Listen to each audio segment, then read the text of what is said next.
या देवी सर्वभूतेषु मां शक्तिरूपेण संस्थिता। नमस्तस्यै नमस्तस्यै नमस्तस्यै नमो नमः। जय माता दी। प्रिय भक्तजनों, आप सभी को नवरात्रि व्रत की हार्दिक शुभकामनाएं। माता रानी का आशीर्वाद सदा आपके जीवन में बना रहे। आज इस शुभ अवसर पर मैं आपको सुनाने जा रही हूँ दुर्गा सप्तशती का पाठ। आप हमारे चैनल पर नित्य प्रति दुर्गा सप्तशती का रसपान करेंगे, तो कृपया आप चैनल के साथ जुड़े रहिएगा और अध्याय को पूरा पूरा जरूर सुनिएगा। दुर्गा सप्तशती का पाठ करने से पहले दुर्गा कवच और अलगा स्तोत्र और कीलक का पाठ करना बहुत जरूरी होता है।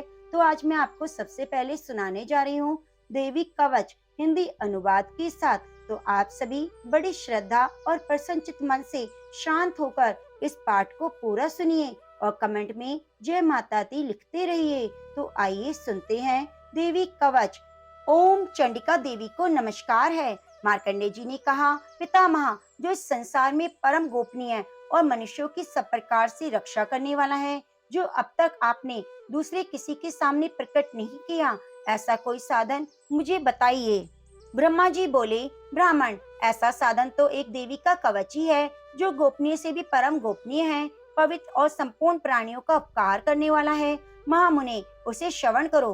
देवी की 9 मूर्तियां हैं, जिन्हें नवदुर्गा कहते हैं। उनके पृथक पृथक नाम बतलाए जाते हैं। प्रथम नाम शैलपुत्री है, दूसरी मूर्ति का नाम ब्रह्मचारिणी है, तीसरा स्वरूप चंद्र घंटा के नाम से प्रसिद्ध है, चौथी मूर्ति को कुष्मांडा कहते हैं, पांचवी दुर्गा का नाम स्कंद माता है, देवी के छठे रूप को कात्यायनी कहते हैं, सातवां कालरात्रि और आठवीं स्वरूप महागौरी के नाम से प्रसिद्ध है, नवी दुर्गा का नाम सिद्धिदात्री है। ये सब नाम सर्वज्ञ महात्मा वेद भगवान के द्वारा प्रतिपादित हैं। जो मनुष्य अग्नि में जल रहा हो, रणभूमि में शत्रुओं से घिर गया हो, विश्व संकट में फंस गया हो, इस प्रकार भय से आतुर होकर जो भगवती दुर्गा की शरण में प्राप्त हुए हों, उनका कभी कोई अमंगल नहीं होता।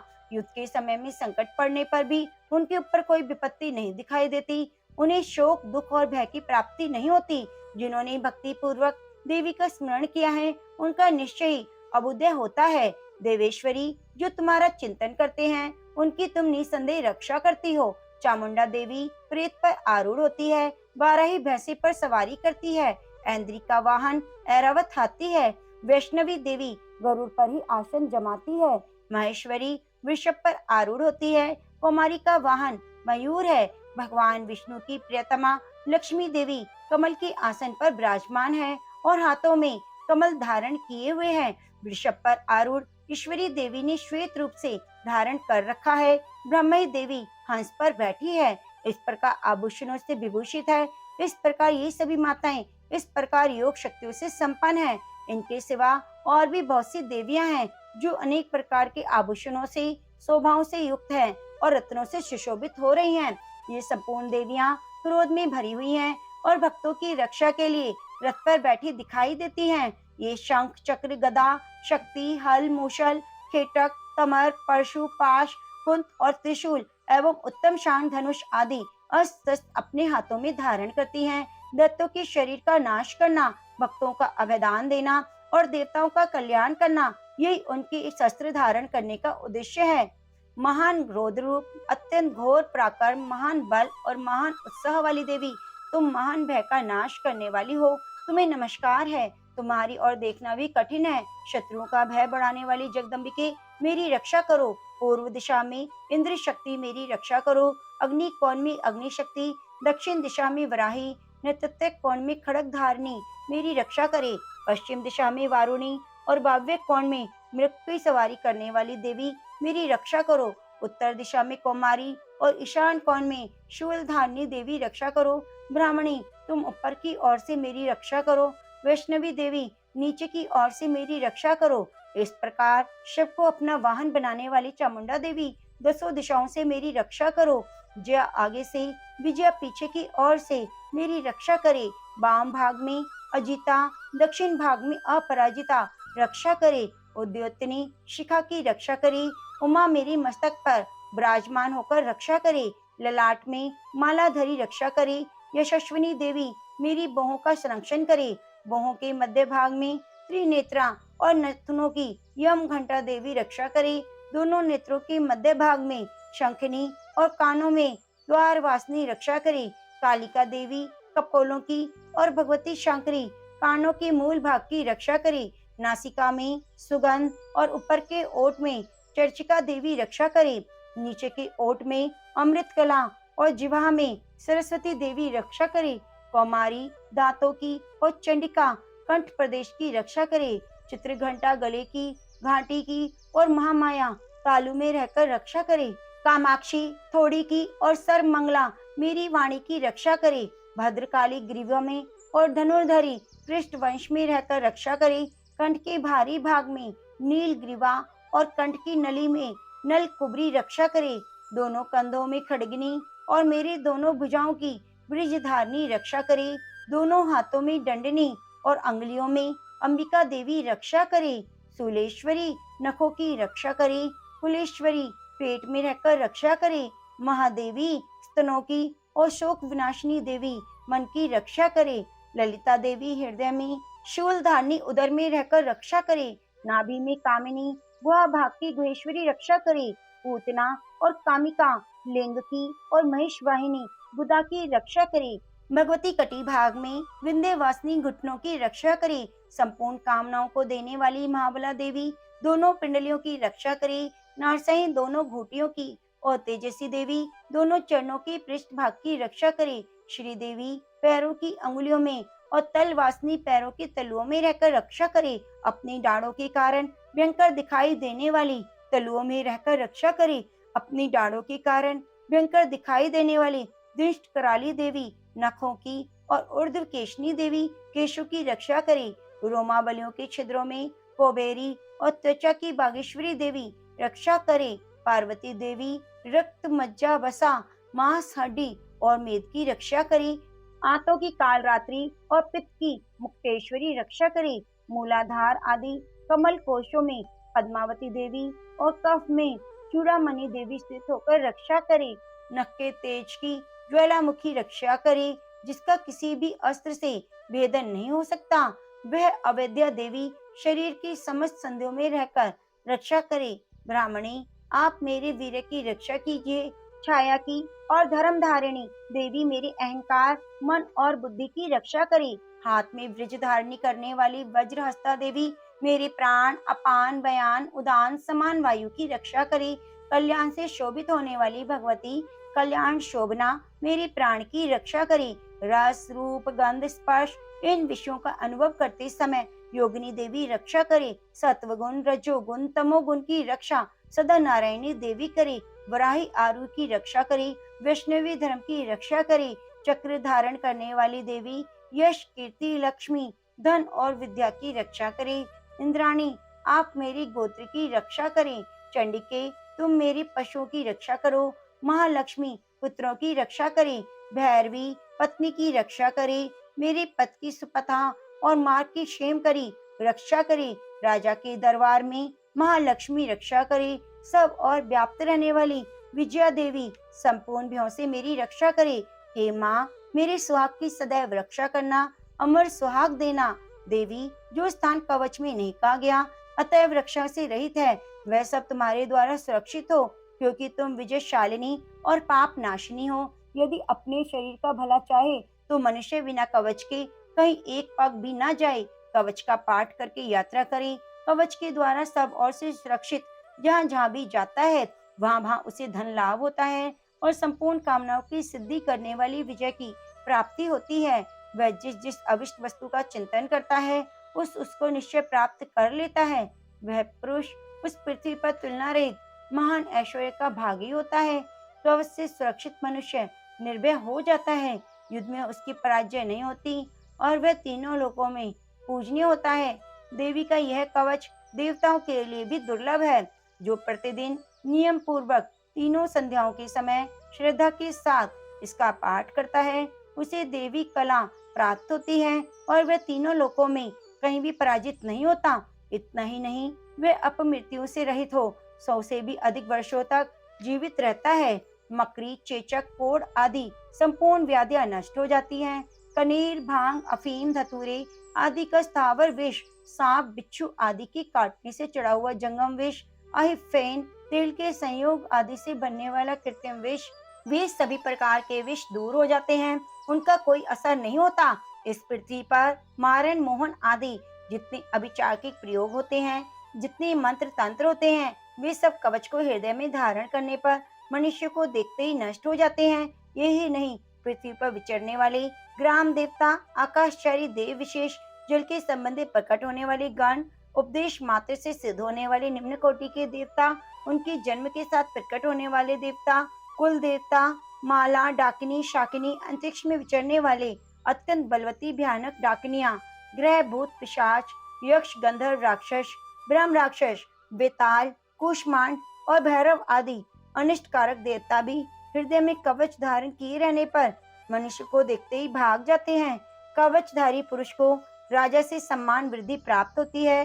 वह कवच मनुष्य के तेज की बुद्धि वृद्धि करने वाला और उत्तम है। कवच का पाठ करने वाला पुरुष अपनी कीर्ति से विभूषित भूतल पर अपने सुयश के साथ साथ वृद्धि को प्राप्त होता है। जो पहले कवच का पाठ करके उसके बाद सप्तशती चंडी का पाठ करता है, उसकी जब तक वन पर्वत और काननों सहित ये पृथ्वी टिकी है, तब तक वहाँ पुत्र पौत्र आदि संतान परंपरा बनी रहती है। फिर देह का अंत होने पर वह पुरुष भगवती महामाया के प्रसाद से उस नित्य परम पद को प्राप्त होता है, जो देवताओं के लिए भी दुर्लभ है। वह सुंदर दिव्य रूप धारण करता है और कल्याण में शिव के साथ आनंद का भागी होता है। तो प्रेम से बोलिए जय माता दी। प्रिय भक्तजनों, अब आइए सुनते हैं अगला स्तोत्र हिंदी अनुवाद के साथ। आप बड़ी श्रद्धा और प्रसन्नचित मन से शांत होकर इसका पाठ कीजिए। ओम नमः चंडिकाय। चंडिका देवी को नमस्कार है। मार्कंडे जी कहते हैं, जयंती मंगला काली भद्रकाली कपालिनी दुर्गा क्षमा शिवा धात्री स्वाहा सदा, इन नामों से प्रसिद्ध जगदम्बिके तुम्हें मेरा नमस्कार हो। देवी चामुंडे तुम्हारी जय हो। संपूर्ण प्राणियों की पीड़ा हरने वाली देवी तुम्हारी जय हो। सब में व्याप्त रहने वाली देवी तुम्हारी जय हो। काल रात्रि तुम्हें नमस्कार हो। मधुर कैटअप को मारने वाली, ब्रह्मा जी को वरदान देने वाली देवी तुम्हें नमस्कार हो। तुम मुझे रूप दो, जय दो, यश दो, काम क्रोध आदि शत्रुओं का नाश करो। महिषासुर का नाश करने वाली, भक्तों को सुख देने वाली देवी तुम्हें नमस्कार है। तुम रूप दो, जय दो, यश दो, काम क्रोध आदि शत्रुओं का नाश करो। रक्त बीज का वध और चंड मुंड का विनाश करने वाली देवी तुम रूप दो, जय दो, यश दो और काम क्रोध आदि शत्रुओं का नाश करो। शुंभ और निशुंभ धूम्र विलोचन का मद करने वाली देवी तुम रूप दो, जय दो, यश दो, काम क्रोध आदि शत्रुओं का नाश करो। सबके द्वारा वंदित युगल चरणों वाली देवी, संपूर्ण सौभाग्य प्रदान करने वाली देवी तुम रूप दो, जय दो, यश दो और काम क्रोध आदि शत्रुओं का नाश करो। देवी तुम्हारे रूप और चरित्र अचिंत्य हैं। तुम समस्त शत्रुओं का नाश करने वाली हो। रूप दो, जय दो, यश दो, काम क्रोध आदि शत्रुओं का नाश करो। पापों को दूर करने वाली चंडिके, जो भक्ति पूर्वक तुम्हारे चरणों में सर्वदा मस्तक झुकाते हैं, उन्हें रूप दो, जय दो, यश दो, उनके काम क्रोध आदि शत्रुओं का नाश करो। रोगों का नाश करने वाली चंडिके, जो भक्ति पूर्वक तुम्हारी स्तुति करते हैं, उन्हें रूप दो, जय दो, यश दो, उनके काम क्रोध आदि शत्रुओं का नाश करो। चंडिके, इस संसार में जो भक्ति पूर्वक तुम्हारी पूजा करते हैं, उन्हें रूप दो, जय दो, यश दो, उनके काम क्रोध आदि शत्रुओं का नाश करो। मुझे सौभाग्य और आरोग्य दो, परम सुख दो। रूप दो, जय दो, यश दो, मेरे काम क्रोध आदि शत्रुओं का नाश करो। जो मुझसे द्वेष रखते हैं, उनका नाश और मेरे बल की वृद्धि करो। रूप दो, जय दो, यश दो और काम क्रोध मेरे आदि शत्रुओं का नाश करो। हे देवी, मेरा कल्याण करो, मुझे उत्तम संपत्ति प्रदान हो। रूप दो, जय दो, यश दो और काम क्रोध आदि शत्रुओं का नाश करो। अंबिके, देवता और असुर दोनों ही अपने माथे की मुकुट की मणियों की तुम्हारे चरणों पर घिसते रहते हैं। तुम रूप दो, जय दो, यश दो, काम क्रोध आदि शत्रुओं का नाश करो। तुम अपने भक्तजन को विद्वान, यशस्वी, लक्ष्मीवान बनाओ। रूप दो, जय दो, यश दो, उनके काम क्रोध आदि शत्रुओं का नाश करो। प्रचंड दैत्यों के दर्पण का दलन करने वाली देवी, मुझ शरणागत को रूप प्रदान करो। जय दो, यश दो, मेरे काम क्रोध आदि शत्रुओं का नाश करो। चतुर्मुख ब्रह्मा जी के द्वारा प्रशंसित आदि चार भुजा धारिणी परमेश्वरी, तुम रूप दो, जय दो, यश दो और काम क्रोध आदि शत्रुओं का नाश करो। देवी अंबिके, भगवान विष्णु नित्य निरंतर भक्ति पूर्वक तुम्हारी स्तुति करते रहते हैं। तुम रूप दो, जय दो, यश दो और काम क्रोध आदि शत्रुओं का नाश करो।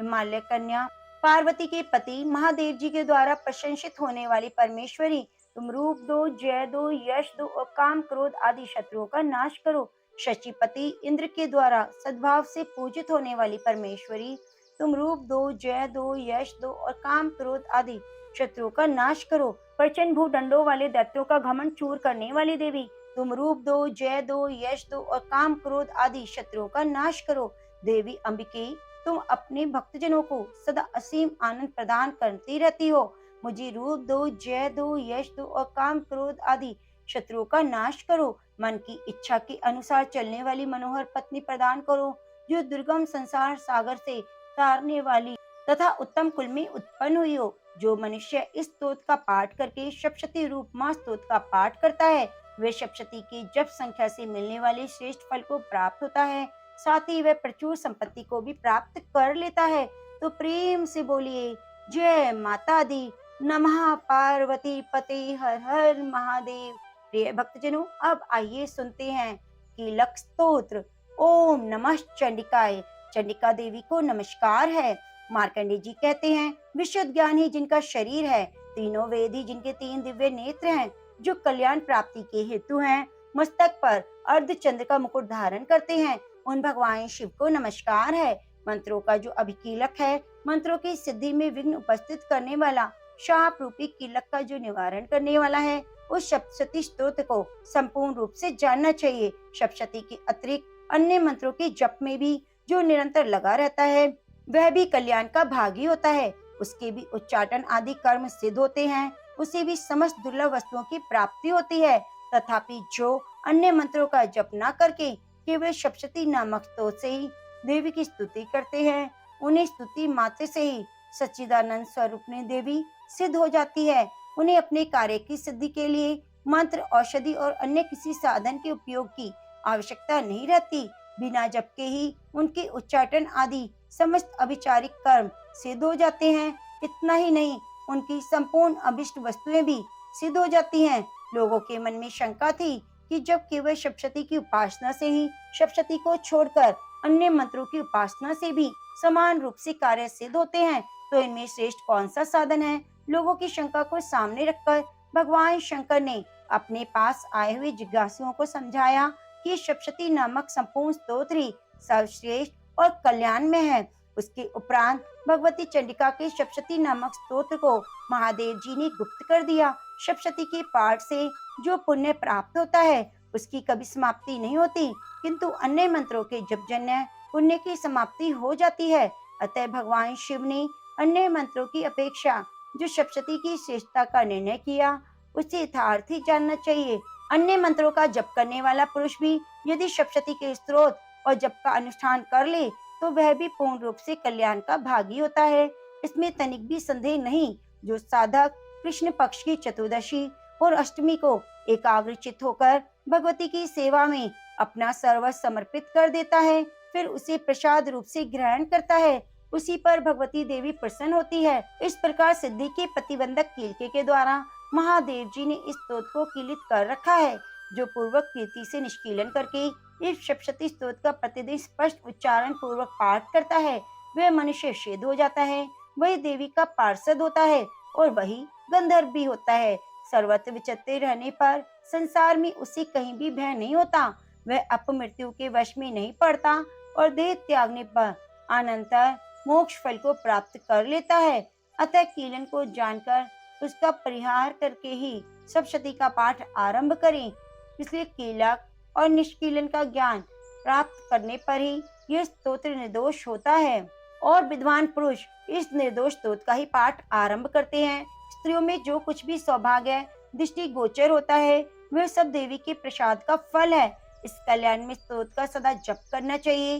तो स्तोत्र के मंद स्वर से पाठ करने पर स्वलभ फल की प्राप्ति होती है और उच्च स्वर से पाठ करने पर पूर्ण फल की सिद्धि होती है। अतः उच्च स्वर से ही पाठ आरंभ करना चाहिए, जिनके प्रसाद से ऐश्वर्य, सौभाग्य, आरोग्य, संपत्ति, शत्रुनाश और परम मोक्ष की सिद्धि होती है, उस कल्याण में जगदम्बा की स्तुति मनुष्य क्यों नहीं करते। जय माता दी। ओम नमः शिवाय। प्रिय भक्तजनों, अब आइए रसपान करते हैं दुर्गा सप्तशती के अध्याय का। आज हम रसपान करेंगे प्रथम और द्वितीय अध्याय। इसके बाद सुनेंगे सिद्धि कुंज का स्तोत्र। मेधा ऋषि का राजा सुरत और समाधि को भगवती की महिमा बताते हुए मधु कैटव वध का प्रसंग सुनाना।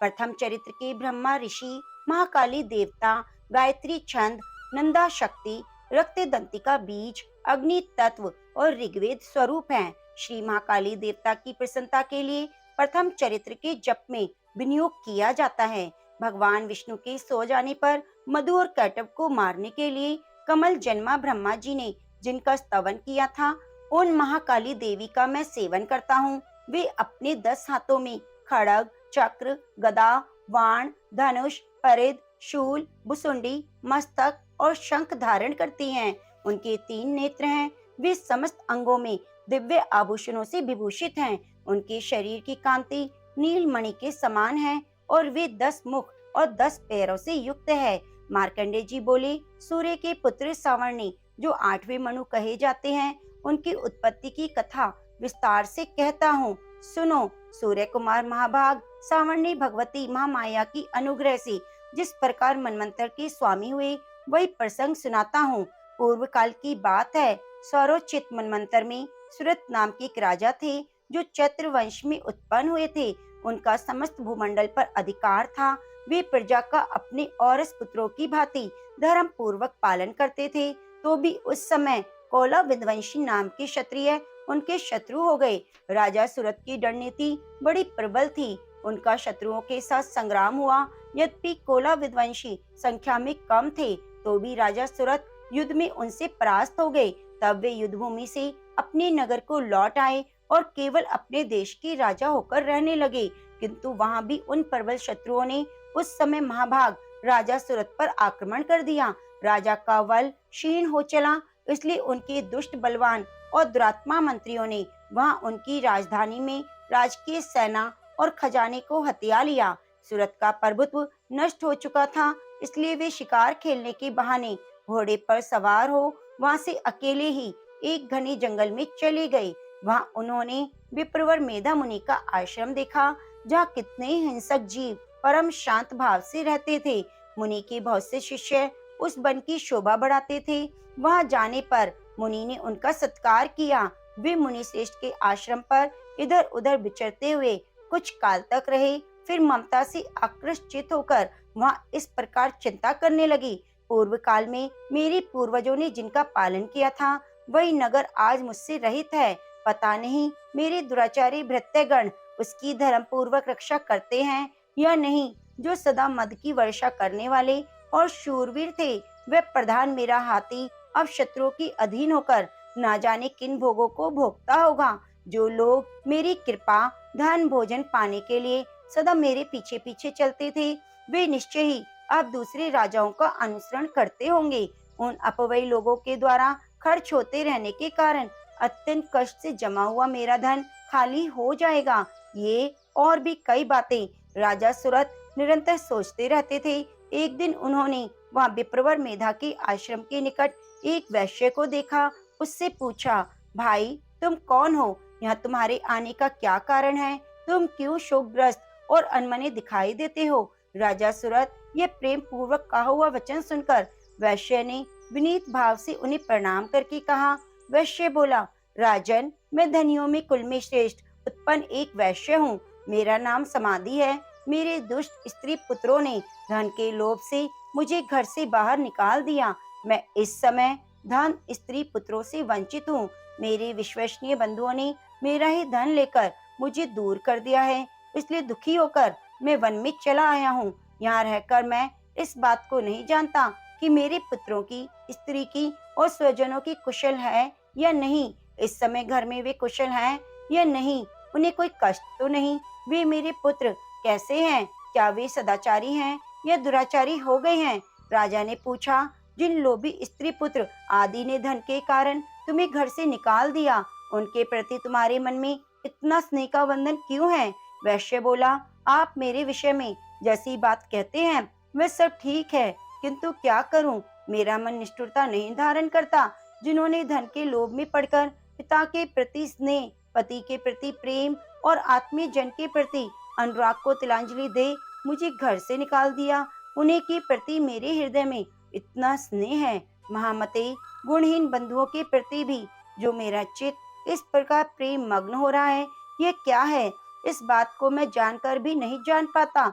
उनके लिए मैं लंबी सांसें ले रहा हूँ और मेरा हृदय अत्यंत दुखी हो रहा है। उन लोगों में प्रेम का सर्वथा अभाव है, तो भी उनके प्रति जो मेरा मन निष्ठुर नहीं हो पाता, इसके लिए क्या करूं?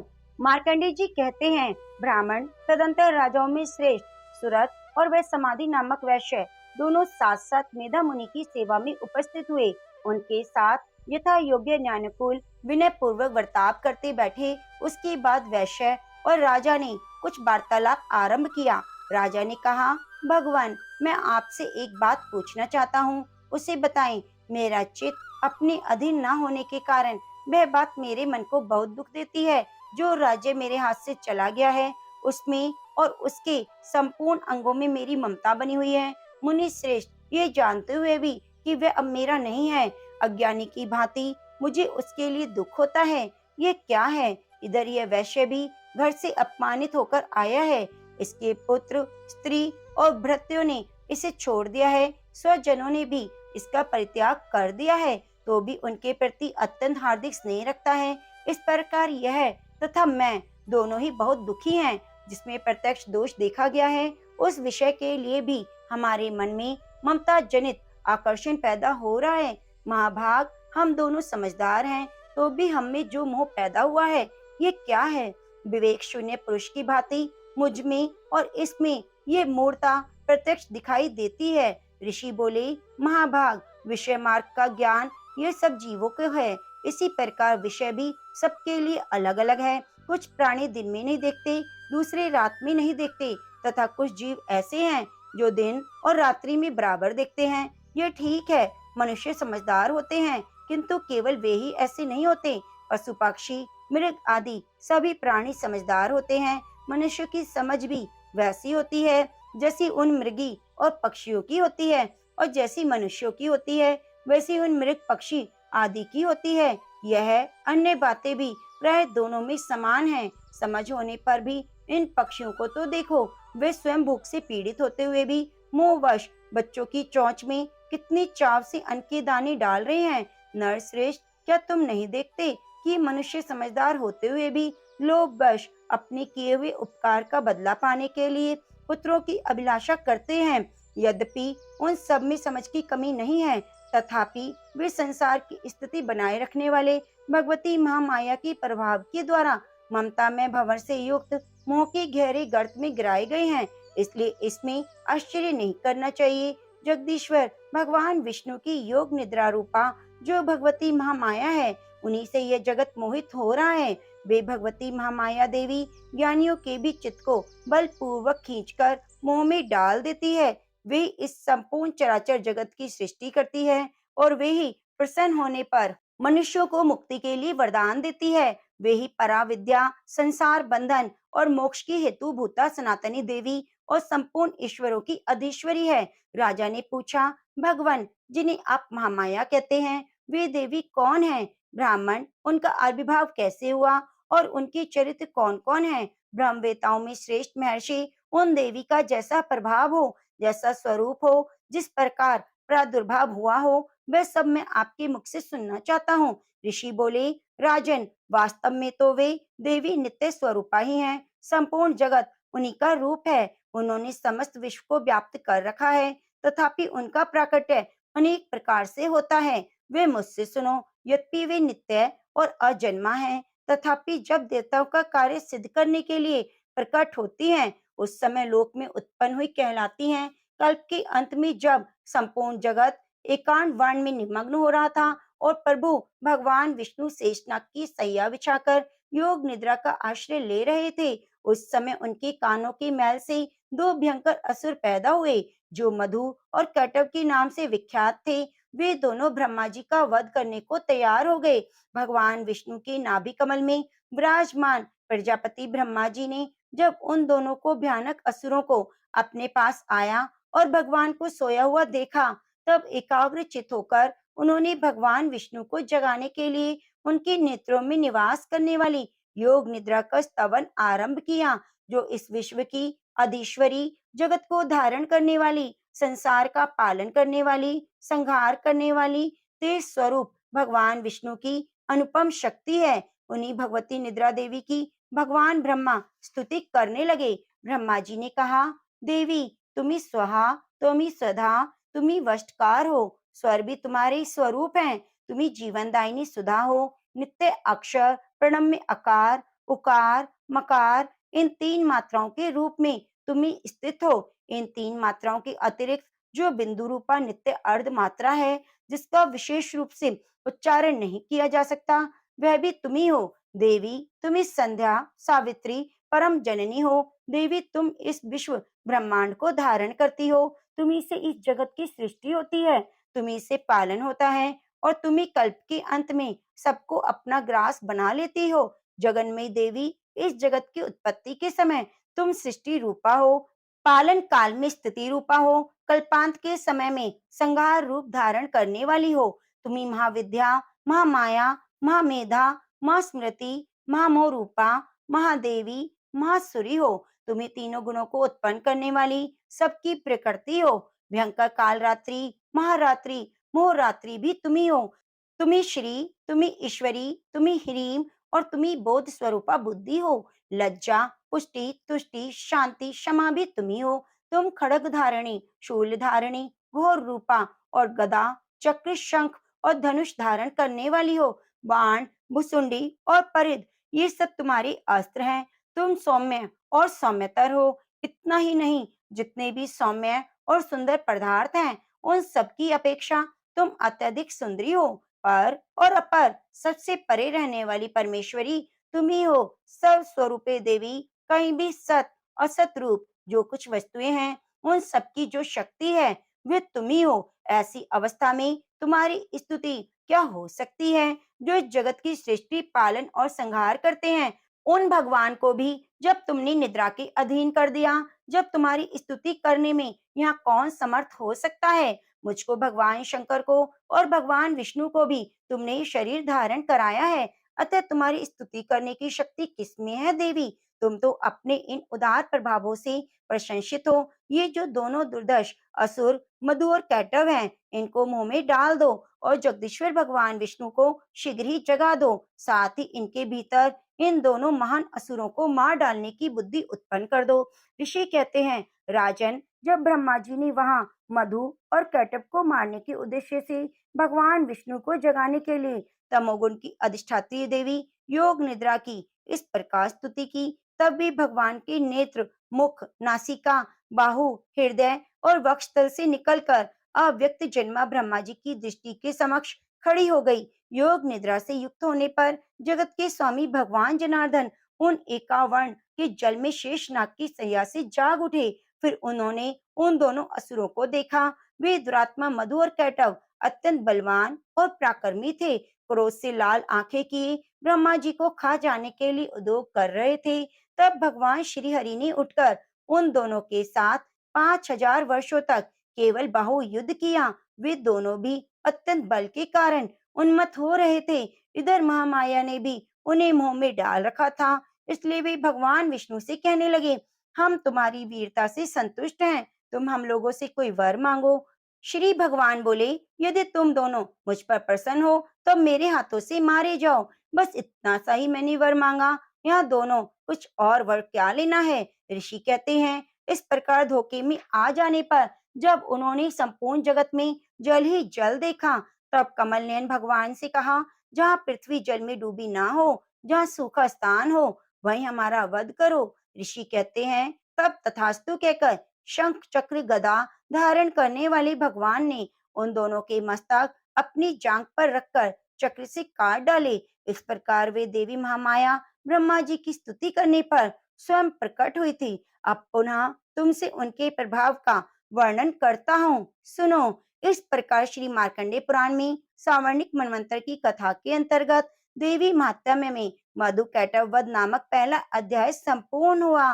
तो प्रेम से बोलिए जय माता दी, जय माँ भवानी। अब आइए सुनते हैं द्वितीय अध्याय, देवताओं के तेज से देवी का प्रादुर्भाव और महिषासुर की सेना का वध।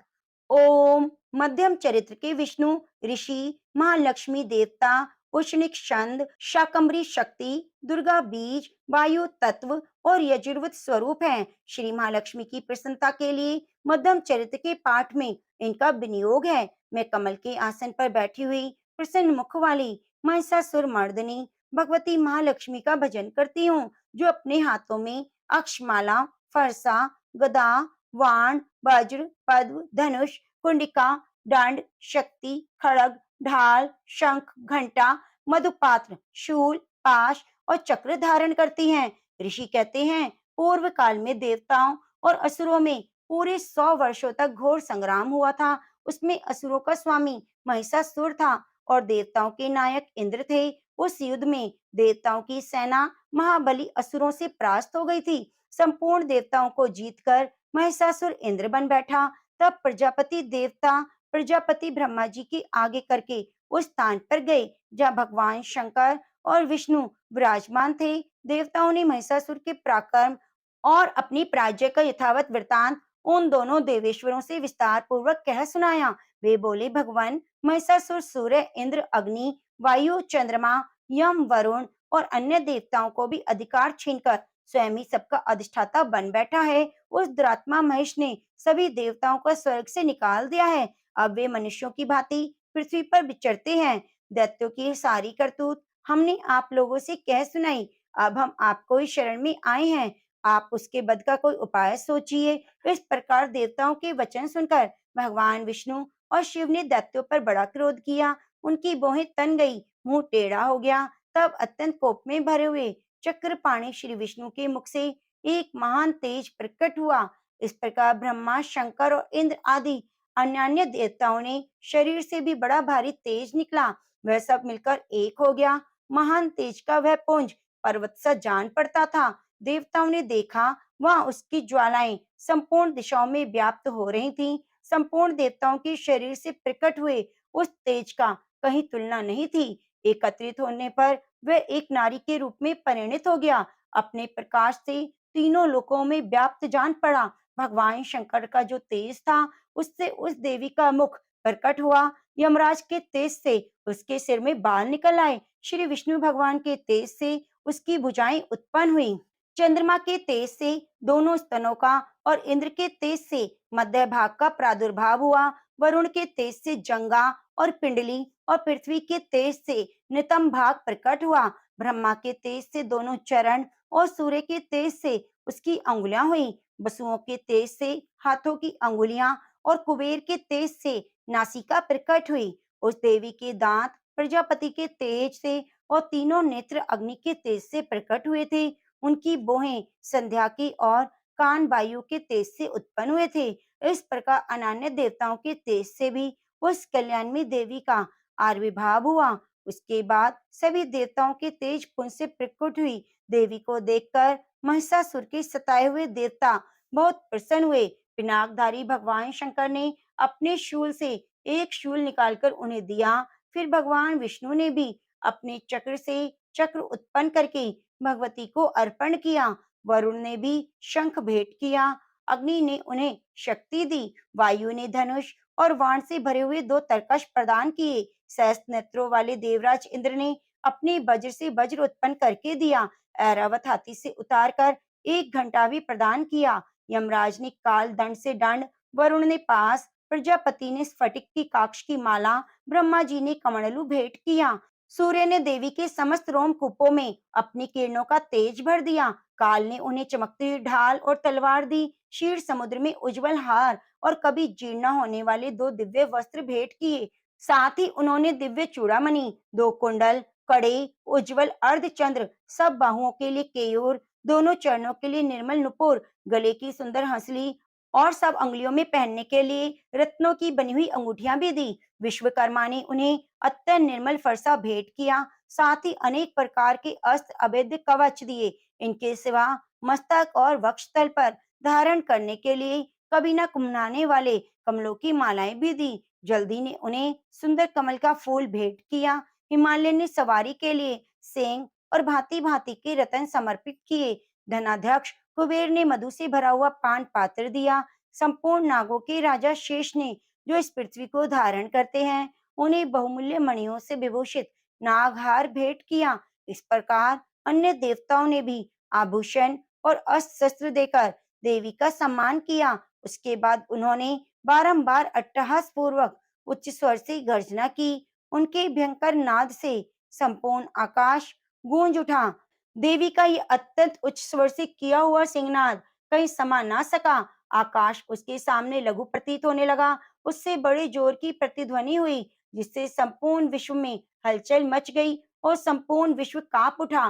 पृथ्वी डोलने लगी, सभी पर्वत हिलने लगे। उस समय देवताओं ने अत्यंत प्रसन्नता के साथ सिंह वाहिनी भवानी से कहा, देवी तुम्हारी जय हो। साथ ही महर्षियों ने भक्ति भाव से विनम्र होकर उनका स्तवन किया। संपूर्ण त्रिलोकी को शोकग्रस्त देख दैत्यगण अपनी सभी सेना को कवच आदि से सुसज्जित कर हाथों में हथियार ले सहसा उठकर खड़े हो गए। उस समय महिषासुर ने बड़े क्रोध में आकर कहा, ये क्या हो रहा है? फिर वे संपूर्ण असुरों से घिरकर उस सिंहनाद की ओर लक्ष्य करके दौड़ा और आगे पहुंचकर उसने देवी को देखा, जो अपनी प्रभा से तीनों लोकों को प्रकाशित कर रही थी। उनके चरणों के भार से पृथ्वी दबी जा रही थी। माथे के मुकुट से आकाश में रेखा खींच रही थी और वे अपने धनुष की टंकार से सातों पातालों को शुद्ध किए देती थी। देवी अपनी हजारों भुजाओं से संपूर्ण दिशाओं को आच्छादित करके खड़ी थी। उसके उपरांत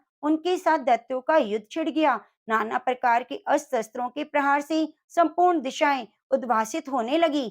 चिक्षु नामक महान असुर महिषासुर का सेनानायक था।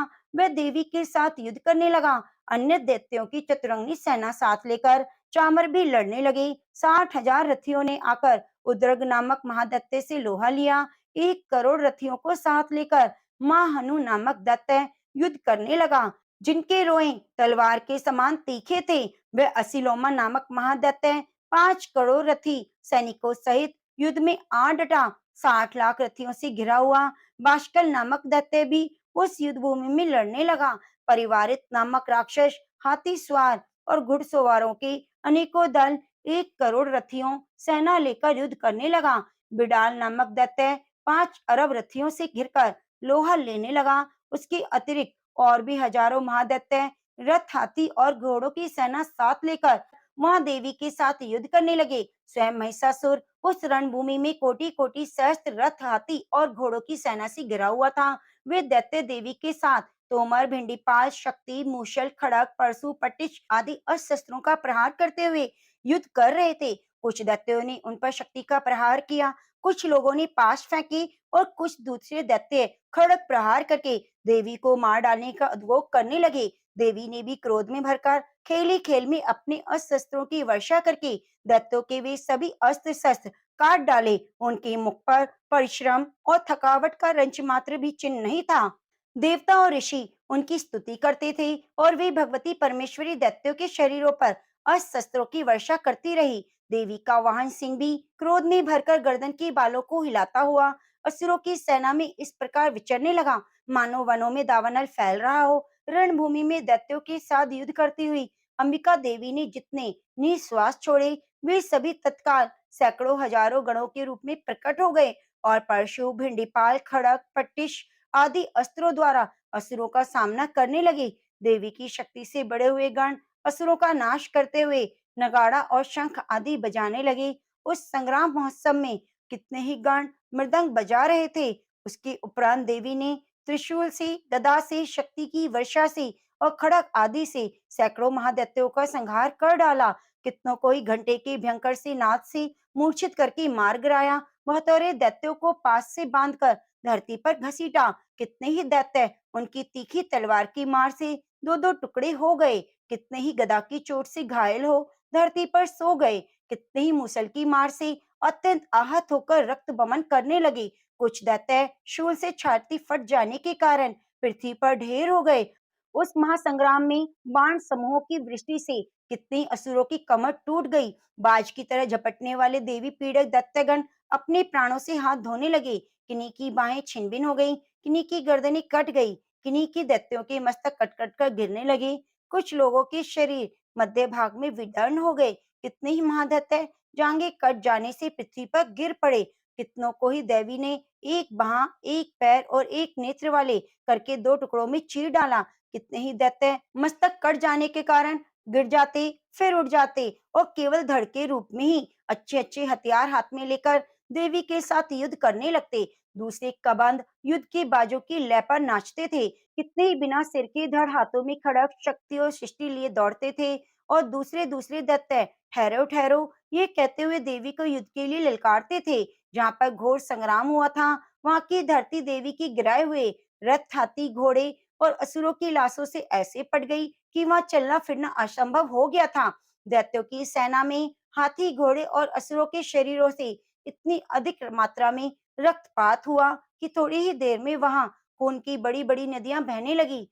जगदम्बा ने असुरों की विशाल सेना को क्षण भर में नष्ट कर दिया। ठीक उसी तरह जैसे तृण और काठ के भारी ढेर को आगे कुछ ही क्षण में भस्म कर देती है, और वह सिंह भी गर्दन के बालों को हिला हिलाकर जोर जोर से गर्जना करता हुआ दैत्य के शरीरों से मानो उनके प्राण चुने लेता था। वहां देवी के गणों ने भी उन महादैत्यों के साथ ऐसा युद्ध किया जिससे आकाश में खड़े हुए देवतागण उन पर बहुत संतुष्ट हुए और फूल बरसाने लगे। इस प्रकार मार्कंडेय पुराण में सावर्णिक मनवंतर की कथा के अंतर्गत देवी महात्म्य में महिषासुर की सेना का वध नामक दूसरा अध्याय संपूर्ण हुआ। जय माता दी। प्रिय भक्तजनों, माता रानी की कृपा आप पर सदा सर्वदा बना रहे। दुर्गा सप्तशती का पाठ सुनने के लिए आप हमारे चैनल को सब्सक्राइब कर लीजिए और बगल में बनी घंटी को दबा लीजिए। वीडियो को लाइक करके कमेंट बॉक्स में जय माता दी जरूर लिखिए। अब आइए सुनते हैं सिद्धि कुंज का स्तोत्र, क्योंकि सिद्धि कुंज का स्तोत्र को सुने बिना हमारा पाठ संपूर्ण नहीं होता। जय माता दी। नमः पार्वती पते हर हर महादेव। जय माँ भवानी। शिव जी बोले, देवी सुनो, मैं उत्तम कुंज का स्तोत्र का उपदेश करूंगा, जिस मंत्र के प्रभाव से देवी का जप सफल होता है। कवच, अर्गला, कीलक, रहस्य, सूक्त, ध्यान, न्यास, यहाँ तक की भी अर्चन आवश्यक नहीं है। केवल कुंजिका के पाठ से दुर्गा पाठ का फल प्राप्त हो जाता है। अत्यंत गुप्त और देवों के लिए भी दुर्लभ है। हे पार्वती, इसे स्वयोनियों की भांति प्रयत्न पूर्वक गुप्त रखना चाहिए। यह उत्तम कुंजिका स्तोत्र केवल पाठ के द्वारा मारण, मोहन, वशीकरण, स्तवन, उच्चाटन आदि उद्देश्यों को सिद्ध करता है। मंत्र: ओम ऐं ह्रीं क्लीं चामुंडाय विच्चै। ओम ग्लौम हूं क्लीं जूं सः। ज्वालाय ज्वालाय ज्वल ज्वल प्रज्वल प्रज्वल। ऐं ह्रीं क्लीं चामुंडाय विच्चै। ज्वल हम शम लम शम फट स्वाहा।